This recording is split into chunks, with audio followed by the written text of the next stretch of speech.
Second round, we're going to go right to left. And so I'm going to change to a question now about youth. You have also 1 minute. No Boundaries Coalition has been serving youth and placing our youth in positions of leadership since 2015. We currently host over 20 youth thanks to funding from the Baltimore Children and Youth Fund. Please discuss your ideas on how to improve that fund and your proposed solutions to create more opportunities to support Baltimore City's youth. First of all, this youth is something I've been involved in a long time. At my church, I've mentored several young men in the Project Raise program, and at my church. Several of those youths have went on to college, several of those youths have went on to the military, and none of them have went to jail. Of course, supporting this program, again, the money, we have the money to do it, and we have the money in the city government right now. It keeps vanishing, but we need to get to the people to give us the money, funding for the money. I also work with a young man by the name of Messiah Fit that is in this district that hosts the Black Wolves Youth Program. I don't know how many people have heard that, but I'm trying to expand the Black Wolf Youth Program into a youth scout program like the Boy Scouts.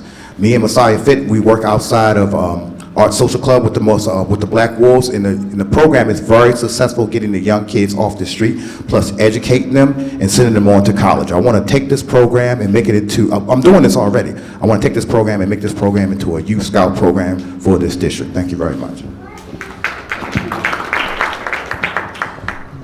As I said, I got a story for everything. We took a group of kids to a buffet one day, and one of the little girls came up to me and said, "You know what, this has been the best day of my life." I started a sports program for the inner city kids, and our mission is that any kid with the desire to play sports or to learn anything about it, we don't turn any kids away. We do football, baseball, basketball, dance, cheer. We take these kids, we've taken them to Florida, we've taken them to Jersey, we've taken them to South Carolina, we've taken them to Myrtle Beach. We travel with these kids. The sports part is just a catalyst to let them know that, look, they matter. They matter to us, they matter to everybody. So in sports and stuff with these kids and this money, we gotta make sure that money is accounted for. We gotta make sure that everybody that's getting this money is held accountable for where it goes. And at the same time is that we gotta look at the programs that we're giving this money to make sure that everybody is focused on our kids and not padding their own pockets with this money. And that's been a problem for a long time. Thank you. All right, so mentorship changed my life, right? I dropped out in 11th grade in 1998 and walked into Baltimore City Schools as a teacher in 2009, right? So mentoring is a very good thing. There are people already in the communities that are doing the work. We have Squeaky Kirk, who has a recreation center, right? He could benefit from an indoor gym. This would help our youth. There are brothers and sisters that have after-school programs. You have No Boundaries that are doing work. So my strategy would just be to give the people that are already doing the work the resources that they need to continue doing the work, right? Thank you.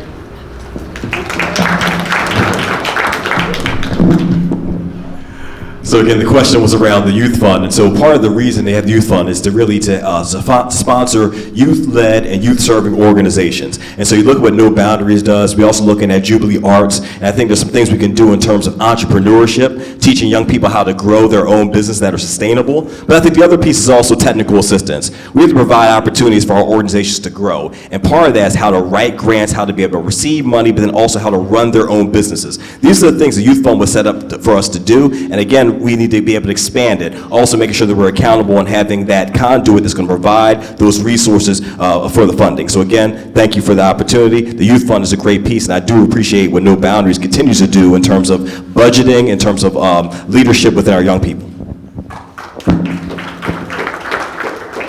Thank you. The Baltimore City Youth Fund, we established that in 2016 through legislation. It was voted on the ballot in November. We actually did a mayoral veto override for the first time in 30 years to get that passed. That program puts about $12.5 million into the community and distributes that money predominantly to organizations that have not traditionally gotten funded from the traditional nonprofit institutions downtown. We work extremely closely with Promise Heights, which is probably the most important institutional partner in Central West Baltimore and their 5 community schools. And I will say that as chair of the Budget and Appropriations Committee on the council, over the last 3 years, our negotiations have been solely focused on providing opportunities to our youth. I would say 95+% of it, including getting recreation center reopened in the city on Saturdays at all 44 rec centers in the city, including the largest negotiation in the history of the city council in 2017, getting 105% of what we asked for, including a permanent, in perpetuity addition of $3 million to city schools for maintenance of effort. Thank you. I would say that I'm the product of after-school programs. I actually advocated for after-school programs when I was a youth. My sister and I benefited from it. Those programs needed those technical assistance that the Youth Fund is offering. We need to figure out how to expand the funding, but do it in a meaningful way. But also, that's also managing the fact that Rex and Parks has had a stagnant budget has been flat. So how do we do both at the same time, create recreational opportunities, and also look at how do we create technical assistance for those organizations who never had the chance to get the funding from private and nonprofit industries?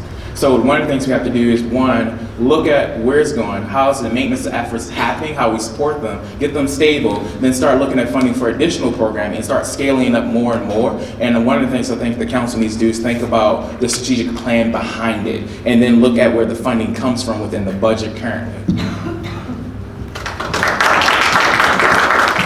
Our children are our present, they are a reflection of our past, and they are absolutely our future. And Councilman Bullock referenced the youth-led programs that are funded with the Youth Fund. And I think that's critically important because it gives our youth and our children a sense of pride, a sense of ownership, and a sense of direction.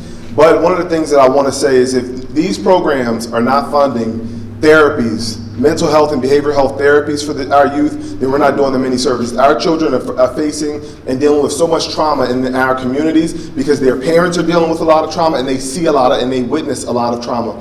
My sister told me the other day, and I didn't know this until we were actually canvassing right here in Sandtown the other day, that my 13-year-old nephew witnessed a man overdose and die right next to the Jubilee Arts Center when they were having an outdoor fun day. And those are the kind of things, kids are seeing things like this, and they are dealing with it, and nobody's addressing it. So you can have all the youth programs you want, but they have to be paired with therapy, and I'm proud of the Baltimore City's trauma-informed response bill, and I think that's the first step in that direction. Thank you.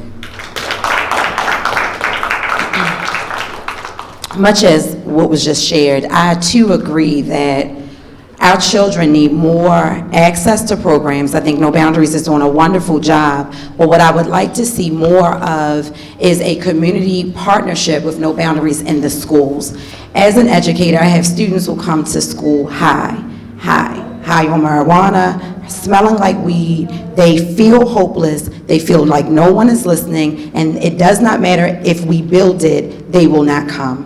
We have to meet the children where they are. We have to go into the schools. We do have to provide the trauma care that they need. We also have to provide the everyday quality of care that they need. I go in my pocket and I buy deodorant, toothbrushes, pads, things just to help these children have the confidence they need to maneuver through the world. And then they have to go out in an environment where they know that their brothers and sisters and homegirls and homeboys can be murdered. We not only need to support what No Boundaries is doing, making sure that the Youth Fund is funded, but also go in the schools and let them know they have hope and where to find it. Thank you. We started working with youth programs back in 2008, 2007, right here at Kelsom. Kelsom couldn't get a after-school program, so Ames Shalom did it. We started that youth program. We started the basketball team here. We're building a $17 million complex on the corner of Bacon Carey Street, which will house the Umar Box and Little Flowers Boys and Girls Club with the gymnasium there, right for our people. And I believe that this is a model that can be reduplicated in every corner of the district when faith communities come together to do something great. We applied for that foundational money, but we didn't get that money. And we didn't get the money not because we didn't have the capacity, but there are other organizations that stepped in front of us and got that money. We need to look at how grassroots organizations receive that money and do great things. We're doing great things. We want to continue great things. We want partnerships where we can send our young people to continue to be all that they can be. And so funding that program We wanted to keep funding it, wanted to stay funded, but we also want it to be an action where everybody get it equally.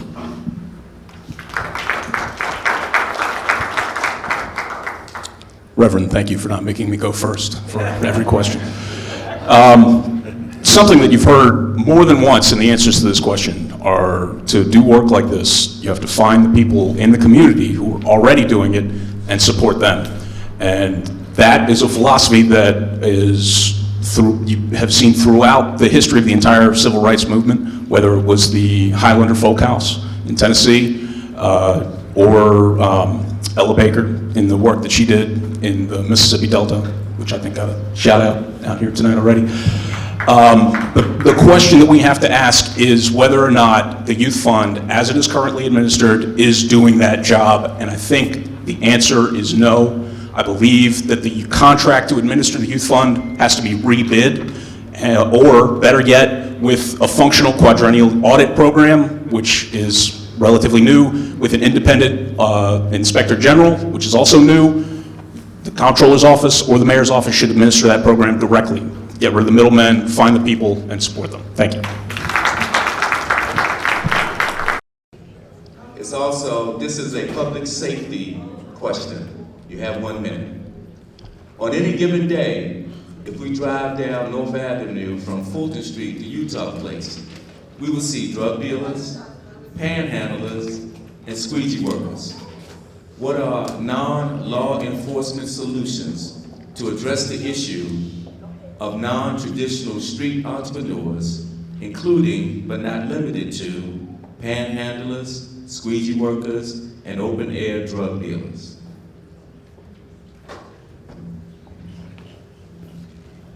This area is a real big problem and very sensitive to most of the people in the community, because most of those people out there are very, very, very young. Squeegee kids as old as 10 years old. I've told a lot of people we should find the squeegee kids instead of policing them and putting them in jail. So I'm just going to deal with that real quick. I'm going to tell you what we should do as a community. But the squeegee kids should be fined. It's becoming a public nuisance, and people are driving into the city, windows are being broken, and people being robbed, and fights are being started. So I think they should deal with that really as a public nuisance laws, just to get them off the street, find out what's wrong with them, ask their mothers or whatever, and then deal with it that way. As far as policing the community, we need to do that ourselves. I think we need to create programs like, back in the day, like the Black Panthers had. Maybe not the Black Panthers, maybe the Black Wolves can extend a program like that with adults that can walk the community, walk the streets like the, what is it? I forgot the guys with the berets on. They had them here one time before. But we need community people like that to volunteer to walk the streets regularly and to look at somebody. Someone's, take the non-camp training. I have had the non-camp training. Okay, sorry about that, sir. But we need people in the community to create a program like that. Thank you very much.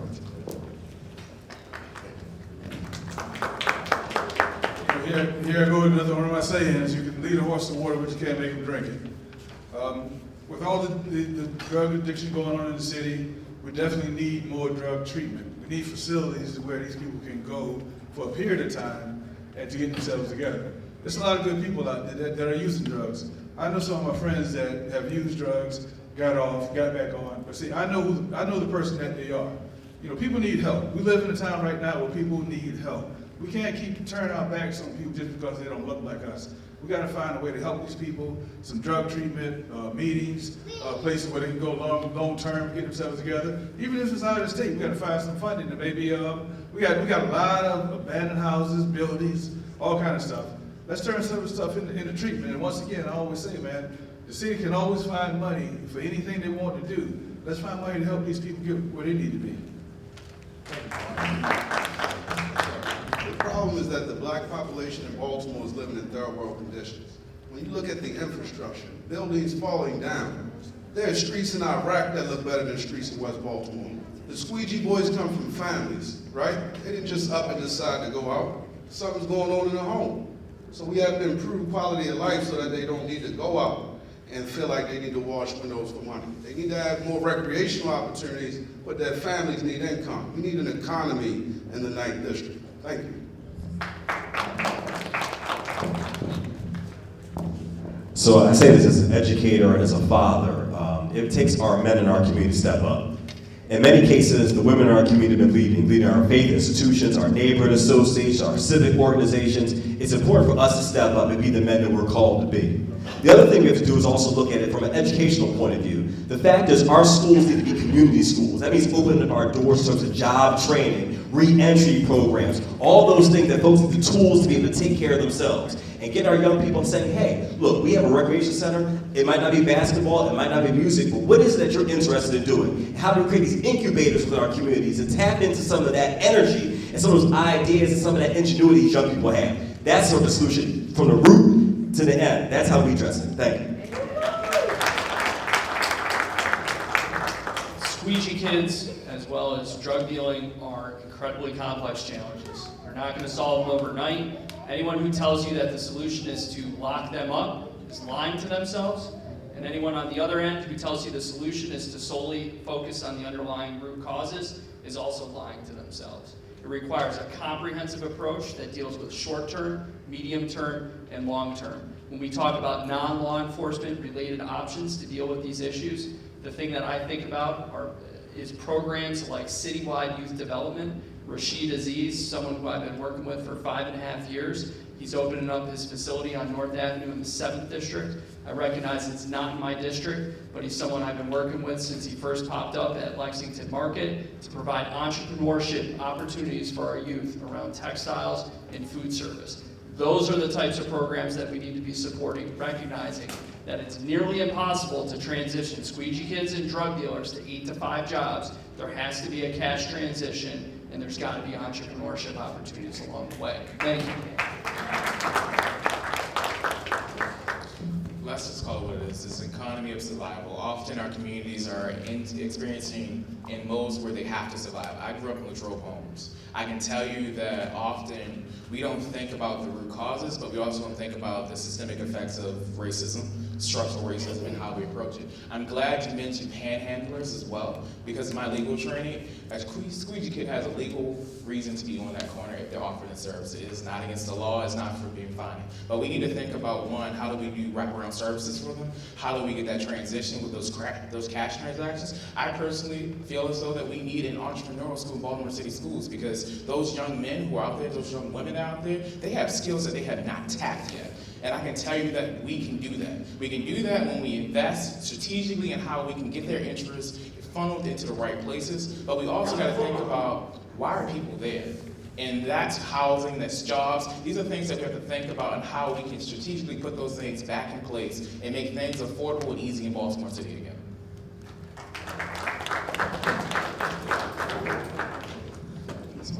So much of the observations that we see when we drive down North Avenue is steeped in racism and classism.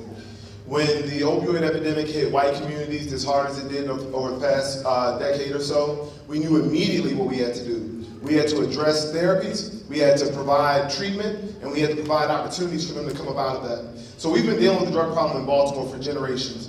And now we have legal medical marijuana, and we're pursuing recreational legal marijuana in Maryland. So I say that we need to offer paid job training to get those people that have been in jail, who have a criminal record because of drug convictions related to marijuana in particular, and who have no other options but to be on the corner doing what they're doing now because they have that scarlet letter on their history. And so we need to offer paid job training, skills training, and then again, address the root causes. What are the reasons that people have chosen that life? People don't wake up and decide that that's what they want to do. There are a lot of underlying reasons, and we need to address those. We know how to do it for other populations. We need to learn how to do it for the populations in West Baltimore. Thank you. When my cousin was murdered 2 years ago, in the middle of the day, in the middle of North and Pennsylvania Avenue, in the middle of traffic, instead of the people who watched his body fall to the ground jumping to his aid, they pulled out their phones and they put his dying body on Facebook and on Murder Inc. There is something that has happened to the humanity in our community, and I keep going back to the fact that many of us feel less than human, many of us feel less than hopeless. 2 years ago, as a result of my cousin being murdered, I started a not-for-profit organization out of my own pocket called We Read, We Lead, which gives back the confidence to adults and youth to get jobs, to have employment training and things in that sort. But it wasn't enough. Every single month since then, I've gotten at least 11 people jobs because people do want to work. However, people don't have the skills, the clothes, the transportation. Those of us who have the resources have a responsibility to reach back into our communities and pull people forward. Thank you. I'm the pastor of the Anglican Word United Methodist Church. It's 161 years old. And we have been working with young people who are squeegee kids and off the corner boys for a very long time. I've been there since 2008. And through our partnerships, we've been able to take squeegee kids and people off the streets to places like Appalachian Mountains and all over the country just to do things to change their lives. Each year we take them to camp. Each year we have basketball camps. Each year we do those kinds of activities. I think if we're going to really reach the squeegee kids, we've got to, first of all, use what's before us. We have Habitat for Humanities. We have vacant homes. Let's pull all of those resources together and give them job training through rebuilding some of the homes that are already in existence through our partnerships that we already have. We don't have to reinvent the wheel. We just use the wheel that we have. Habitat is open to help and to mentor. So why not just take all of those resources, take these young people, and we've got to give them a valuable salary. That can happen if we put our minds together and work together to do it.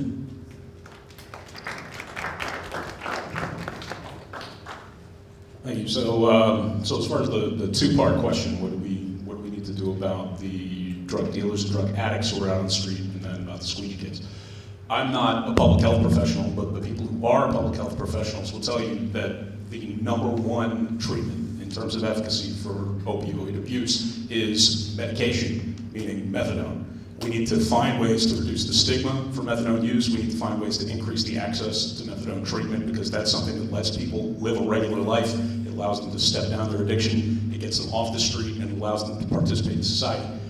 As far as the squeegee kids, some of these guys are kids, first of all. I mean, if you go down Monroe and Washington Boulevard, these guys are in like their 20s and 30s. And they're very well organized. Like I've paid these guys to wash my windows before. Why not just find ways to support that? It's a moneymaker. They want to do it, or maybe they don't want to do it, but it's something they can do. Why not support them doing that work? Thank you. That's great. I have one other question in public safety. There's a concern related to police-community relations. You as a city council member, what is your suggestion in the district that you serve to improve police-community relations? Start to get to it.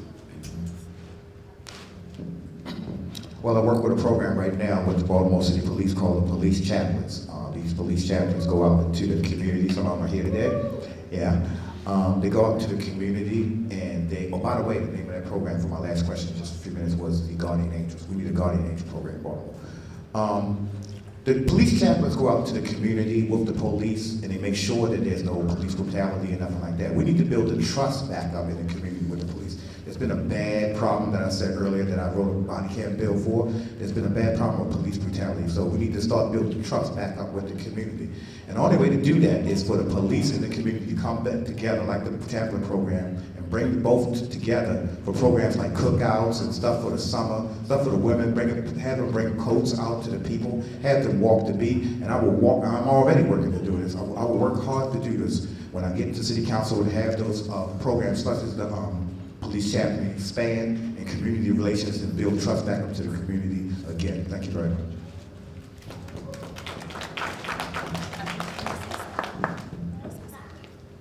Yes, the police department, we know we got a lot of good police officers in Baltimore City.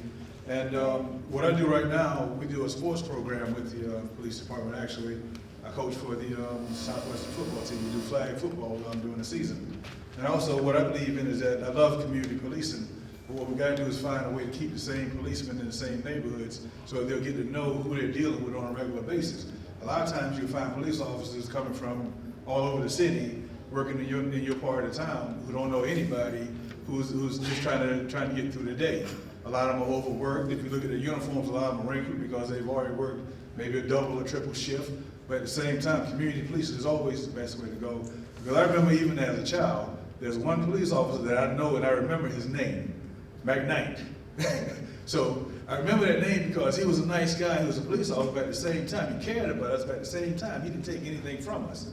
And we respected him at that point. So we've got to find a way to work with the police department and make sure that the people in the community are supporting them as well, because they need it too. They're human. Thank you. In order to prove community police relations, I think the police have to change their culture, right? The community doesn't trust them for a reason. Every couple of months, you hear a story about someone lying, planting drugs, planting a weapon, even selling drugs and selling weapons, right? So you have to change that culture and become real police so that we respect you like we respect real police, right? You can't be a thug or a drug dealer and then expect us to, to treat you like you're a law enforcement officer. You have to uphold the law. You have to follow the law. Thank you.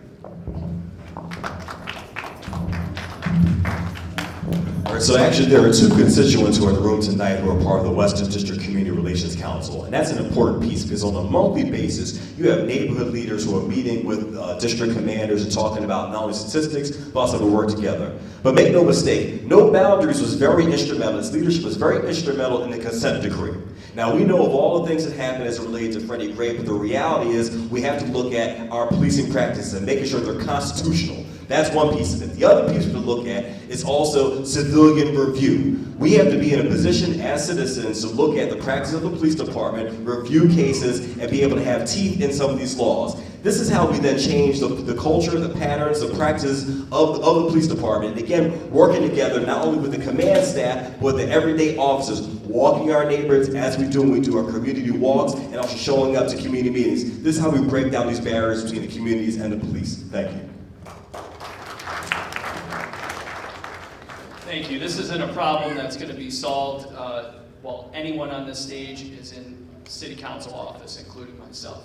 This is going to take a very long time to change, at least a generation at a minimum. First, there are a number of structural issues within the police department, including cultural issues. I second the work that NBC has done, specifically around bringing the consent decree, the community outreach around the consent decree, getting public input around that. I've worked very hard on a number of different community-based solutions. Pastor, as you know, helped facilitate the conversations in order to bring the police substation to the corner of Druid Hill and Dolphin across the street from the low-rises at McCullough Homes. I was the lead sponsor on the Public Safety Officers Real Property Tax Credit to incentivize police officers to live in the communities that they're charged protecting, working very closely with programs like Live Baltimore's Pizza at the Precinct, again on that same note, to try and get police officers to live in the communities that they're charged with protecting. Thank you. I agree with Professor Bullock. I call him Professor Bullock because I actually took his class in college. But my legal training teaches me that after the uprising, law students at UB helped with doing policy updates for the police department. We were shocked that what took us 14 weeks to learn, they learned in one day.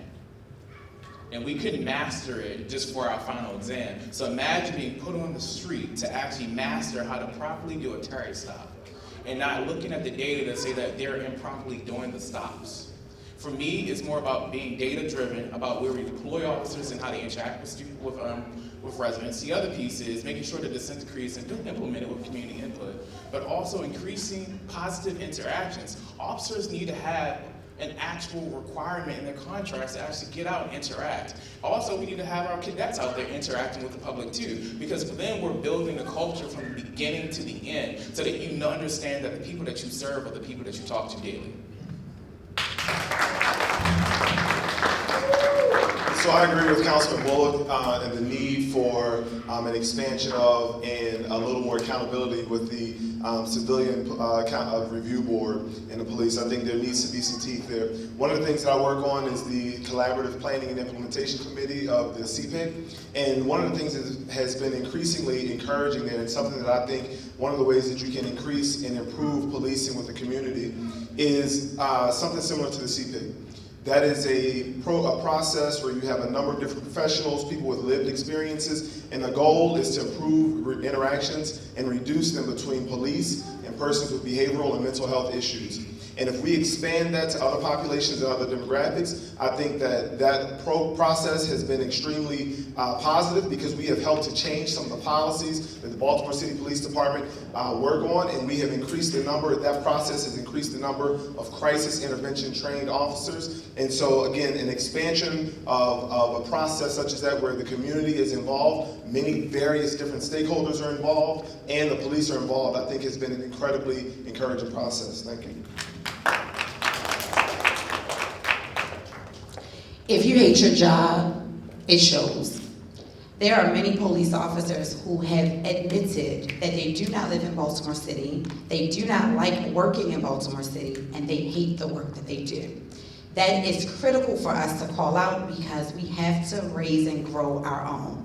When we were coming out, we had officer friendly. We understood that going into the police department was a career path. And for many of my cousins, they chose to go that way. It was an honorable position to have.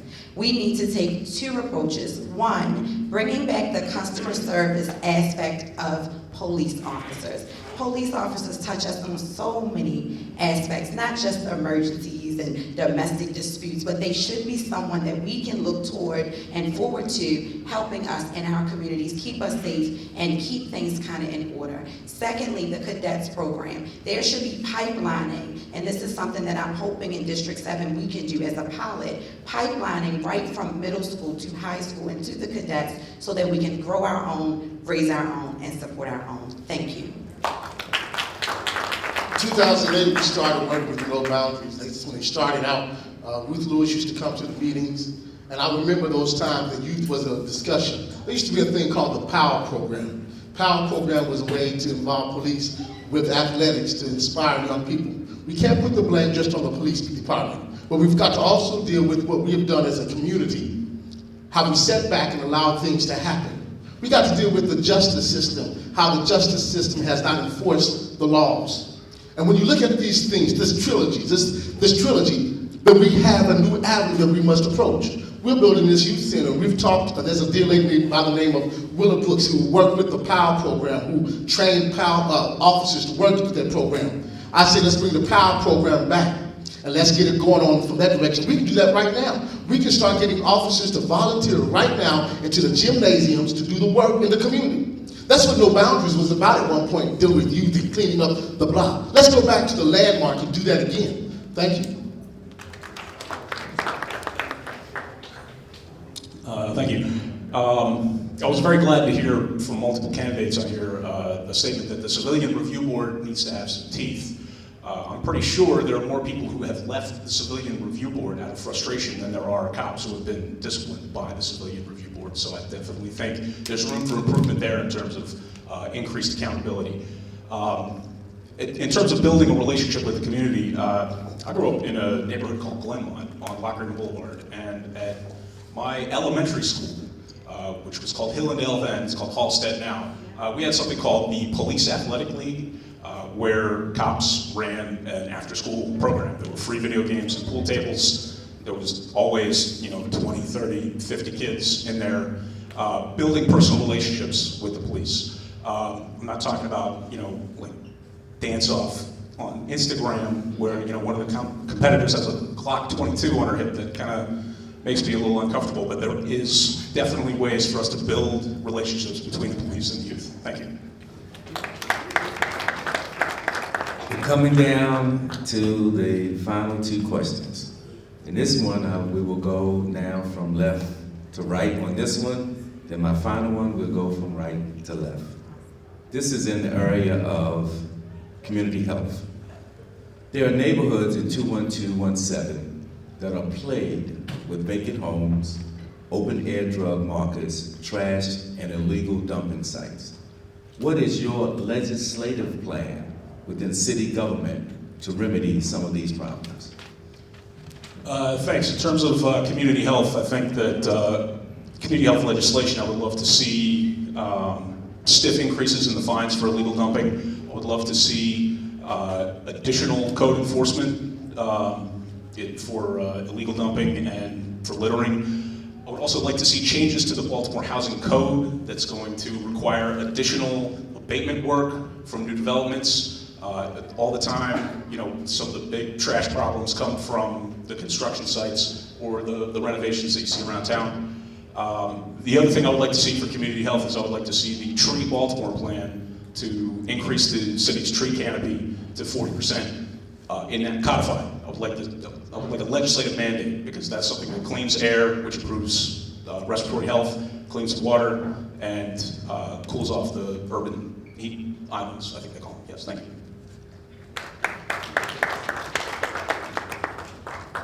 And so, here's the issue. In some neighborhoods, there's recycling and trash every day. I say that we need to look at each neighborhood and decide what is most important for that neighborhood, because some neighborhoods don't understand recycling. We have codes in place, but we have people who are supposed to enforce the codes not doing their job. I say that we need to first of all enforce the codes. And secondly, we need to go ahead and get trash 2 a day in some communities, and in those communities where there is just time for recycling trash, allow that to continue. Listen, folks, I have been involved in at least 50 to 60 cleanups in the years that I've been here, and I've seen it happen time and time again. And the way we can clean this mess up is just by being active and engaged, and what I would plan to do is go back to trash pickups twice a day in certain communities and allow the recycling of trash to continue in those other communities. I want to get rid of this smog that we have and how we're burning our trash in these incinerators, and get rid of that altogether and find other ways to get rid of our trash.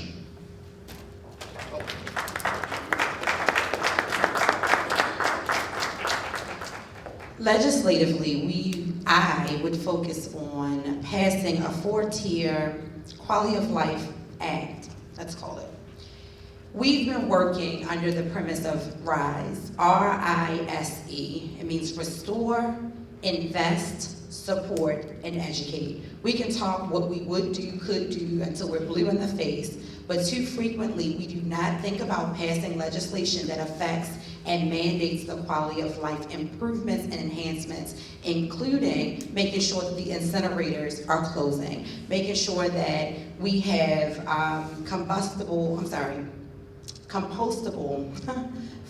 food options, that our food waste is not going to the trash, making sure that our poor are not being further criminalized for being poor, and making sure that everyone has access to fair and equitable education. I also have a focus as a mom of an 11-year-old to make sure that every small child gets the foundational understanding and education that they need through universal child care. Thank you.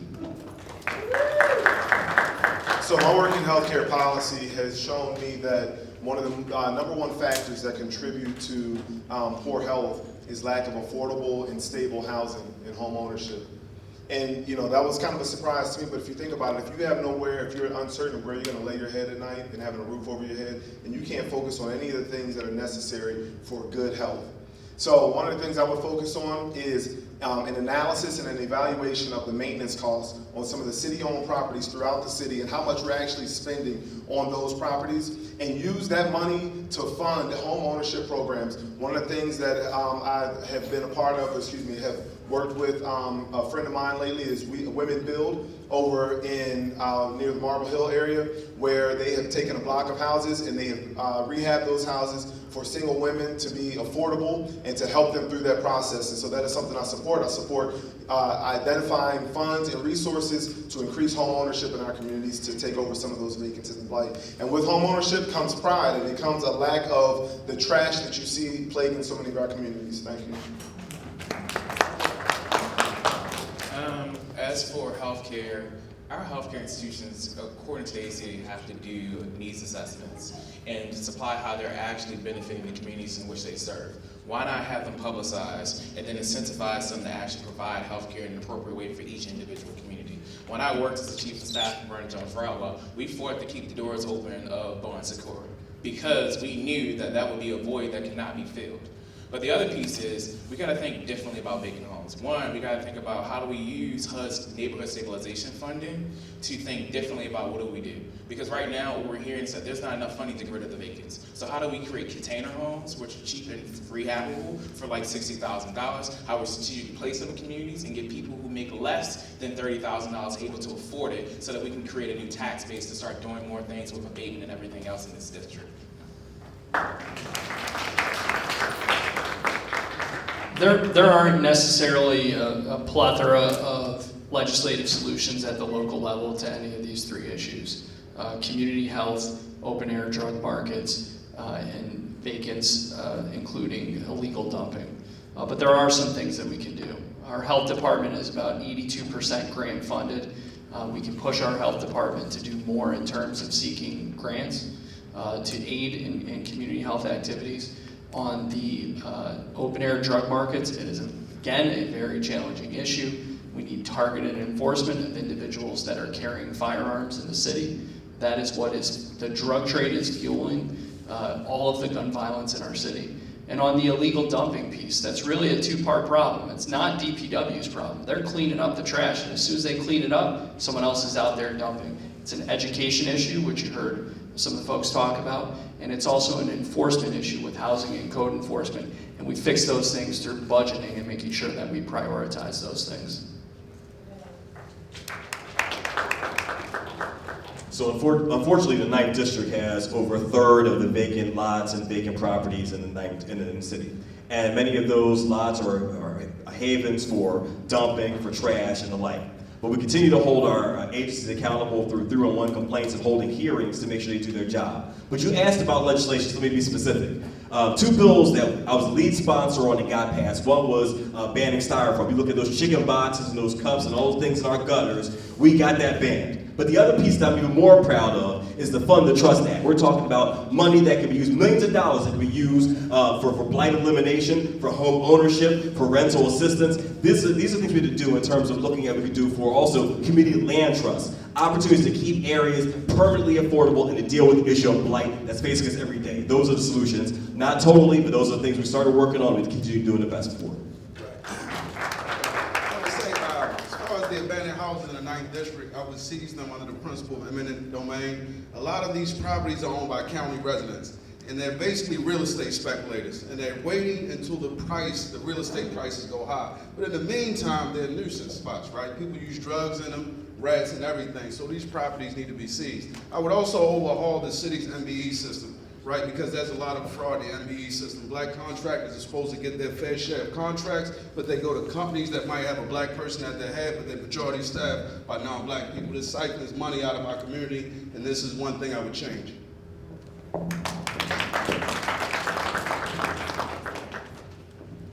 Thank you. Let's be clear.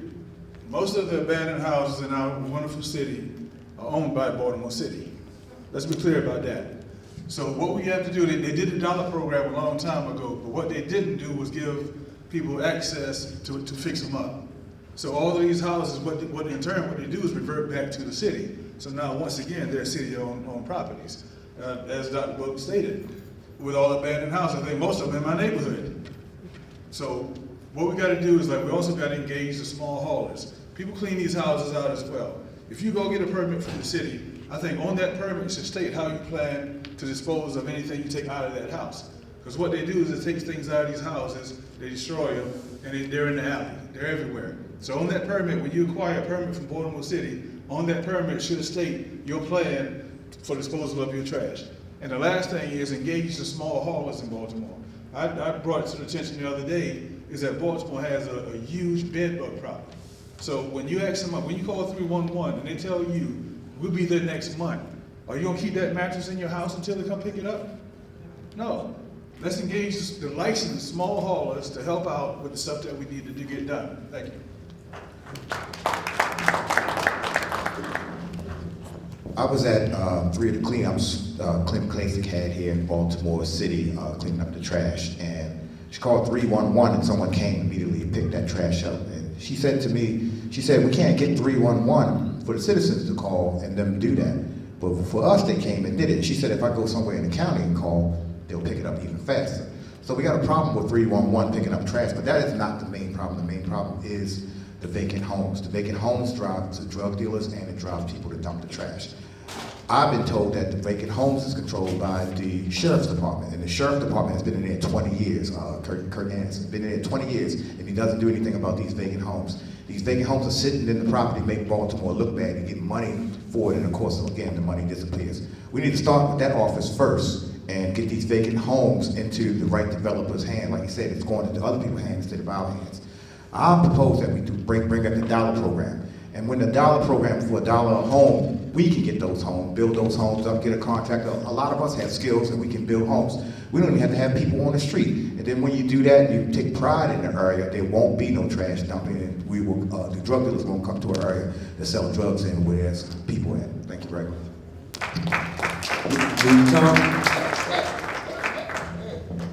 Okay, excuse me. Oh, yeah, I thought we got everything. Okay, we have to, y'all just want to keep right on rolling. It's that one more question. Shoot. You ready? Yes. The No Boundaries Coalition has a history of bringing together partner organizations, faith institutions, schools, and residents for shared dialogue on a monthly basis. This is to each one of you. Will you personally attend at least one No Boundaries Coalition membership meeting each quarter?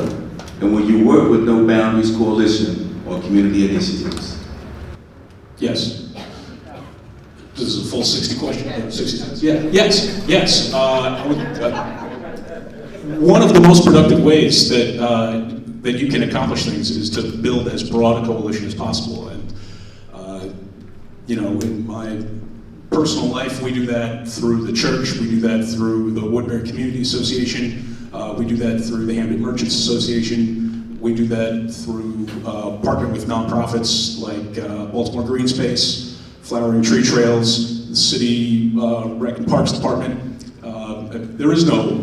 You're not getting anything done if you're not, communicating with as broad a coalition as possible. So I would be thrilled to go to 1 month. I mean, 1 quarter, 1 month. Why not? Here we go. So I have been to several No Boundary meetings, and I haven't been to one in maybe about 6 months, 9 months or so. But I will commit to being one each quarter. Also, I will commit to the work that No Boundaries do. We've been doing that work since at least 2008. If I can't be there, a representative is there. And so I believe that's so important that community engagement be part of the DNA of the candidate that sits before you. Because if we're not together in one accord and changing our community, then the only thing we're doing is just spinning wheels and just taking up a position. So I will commit to the work of No Boundary and continue the work that is going on now. Thank you. Dr. K said it best. She said, in this election season, don't tell us what you're going to do, tell us what you've done. And one thing I think any member of the current No Boundary Coalition can tell you is that they knew me way before I decided to run for office. And if they didn't, they got to know me very quickly. It is important for us to be the community connectors that we have been called to be. And so my answer is yes. Yes, you can count on me not only attending the meetings, yes, you can count on me inviting and bringing out my neighborhood and my community, and yes, you can also hold me accountable. And so moving forward from where we've come, from corrupt leadership and people who make promises and don't keep them, we have to leave that behind. You have my word, you have my promise, and you have my phone number.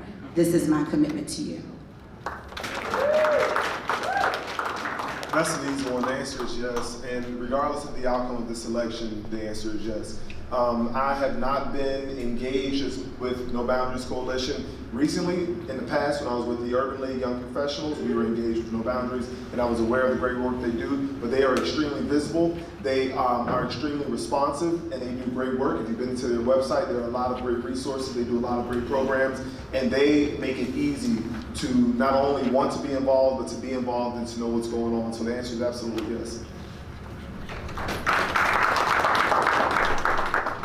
Short answer answer is yes, but also it was great meeting with you guys last month and the food was good.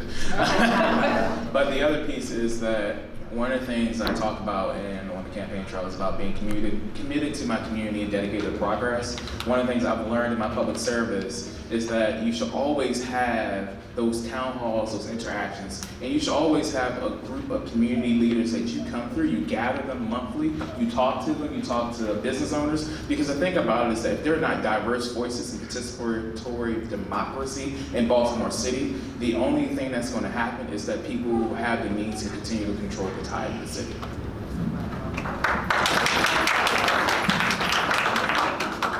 Yes. Second Tuesday of the month is really difficult for me because I have 4 different community meetings. I've got about 70 active community groups in my district, so second Tuesday at 6 p.m. is tough. I've been to about 20, 25 No Boundaries Coalition meetings over the last 5.5 years. If I am not there, I have staff there, so my office has never missed a No Boundaries Coalition meeting in 5.5 years, to my knowledge. So I will continue to do that. I'm running unopposed. For those of you in the 11th District, I'm asking for your support. I will tell you that the people that advised me politically suggested that I didn't need to come here tonight, but I chose to come here tonight because I think it's important to be engaged. I think it's important to show up in public. I think it's important to be held accountable, and I plan to continue to do that over the next 4 years. Thank you. So it's always a pleasure to attend No Boundary Coalition meetings. Again, I love your breakout sessions when you talk about not only the agenda, but some of the things you want to work on. I'll also agree with what my colleague said in that sometimes we have evenings where there are multiple meetings going on at the same time, but making sure that we have a staff member there. But aside from the meetings, I enjoy not only attending, but being a sponsor for the annual gala. I enjoy coming to the cookouts and the barbecues. I enjoy coming to the walks. And as you know, I bring my boys with me, my sons Thomas and George, and many of you have seen them, because it's also important we model for our young people. So when you do your youth accountability sessions, and you do your budget briefings for these young people, I, along with my colleague, we like doing that because that's what we're called to do. So again, continue that work, continue that partnership. I thank you for the work you're doing and look forward to continuing that work together. Let me say yes, shout out to No Boundaries and everybody else that's doing the work. Yes, I will come.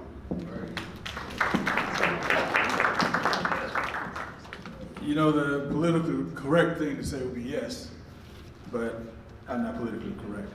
But I will promise you to at least 2. I'll promise you at least 2. But one thing I will promise you that I will always be accessible. I mean, I'll always be here, but I will always be accessible to hear your needs, address your concerns, and I will be any chance that I get. I will be, because the 9th District is a lot. It's a lot of meetings. It's a lot of areas. It's a lot of stuff that we have to do. So I promise you, at least 2. 2 what, a year, a quarter, every 2 a year. 4 years? What? 2 a year. Okay. I promise you 2 a year, but I promise you I will always be accessible, that you will always be able to reach me no matter what.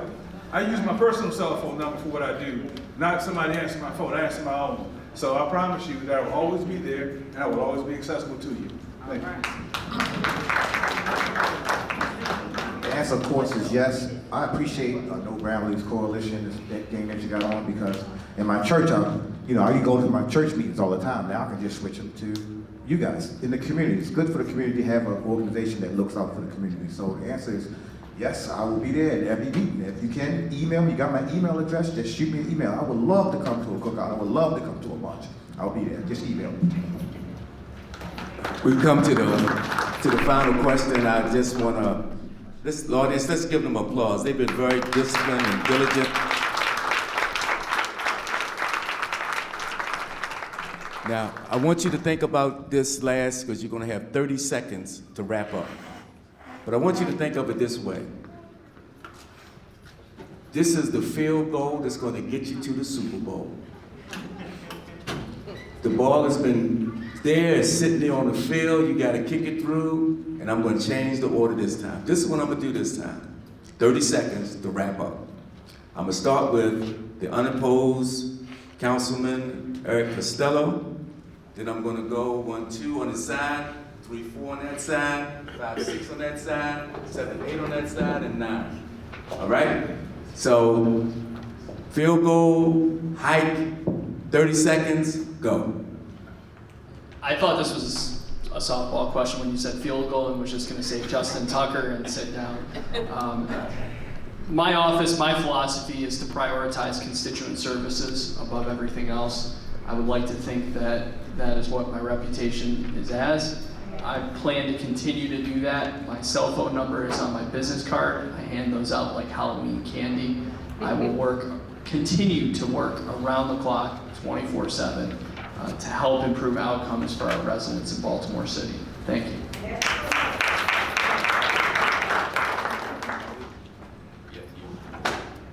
I will tell you that, here's my spiel, I'm the only person in my district that is on day one can serve you as a city council person with my knowledge of municipal government, the relationships that we can build with our state partners and our federal partners. I promise you that we will have good constituent services, that you will call and get a tracking number for every issue that you have, that you will get a personal response. If it's not from me, it's from a staff person. But also I promise you that I will listen to you, because the thing about it is not my district, it is your district, it is our city, and I want to make sure our city progresses with you.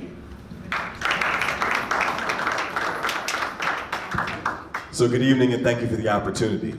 My day started at 8:15 a.m. speaking to the Student Government Association at Harlem Park Elementary Middle School.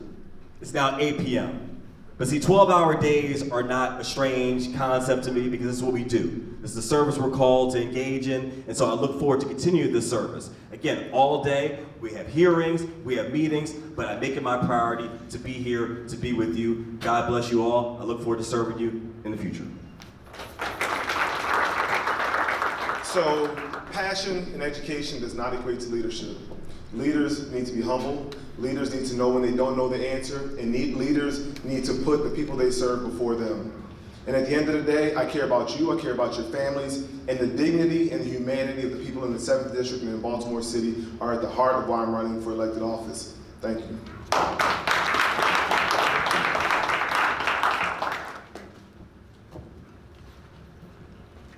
On April 28th, you have the opportunity to vote for someone who shares your vision, reflects your values, and embodies your struggle. I didn't come here to make friends. I came here to get us what we need, and I hope to do that on April 28th.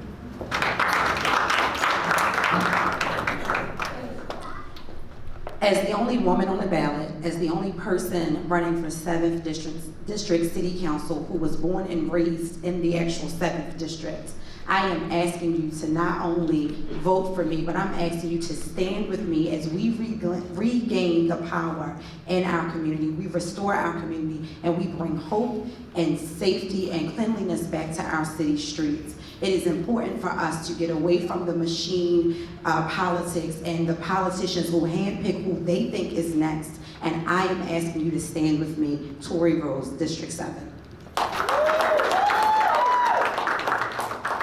You know, coming here tonight, I started to wear a suit, but nobody knows me in a suit. With myself like I am, nobody's harder on me than I am on myself, other than my wife. When I tell you something, you know, and I can't keep my word to you, it breaks my heart. It tears me apart. So I do everything I can to make sure that I'm not going to tell you anything that I cannot hold you to, or that you can't hold me accountable for. Anything I tell you tonight, you hold me accountable for. I expect you to. I want you to, because that's the way we should treat our politicians. Be ready to put in office to represent us. Thank you.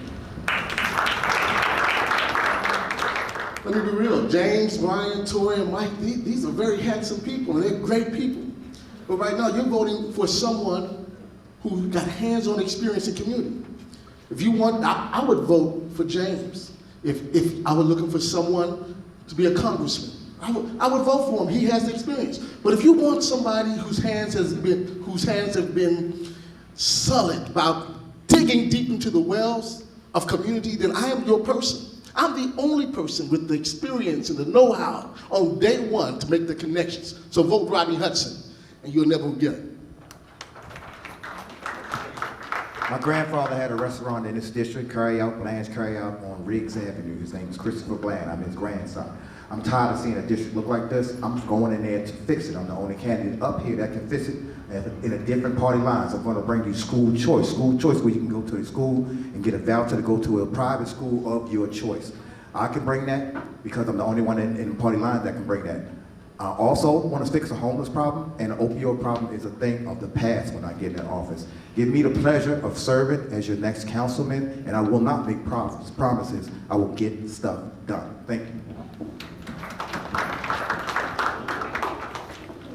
I just wanted to thank everybody for coming tonight. It's hard times out there, but this was a very hopeful night. I liked a lot of what I heard. And I want to thank everybody for staying involved. It's rooms like this that are the heart and soul of the city, and as long as these rooms are still out there, we have a very bright future. Thank you very much, and happy voting. Everyone be safe, and God bless each one of you. I would say there are many, but one of the main things is wealth generation in our communities.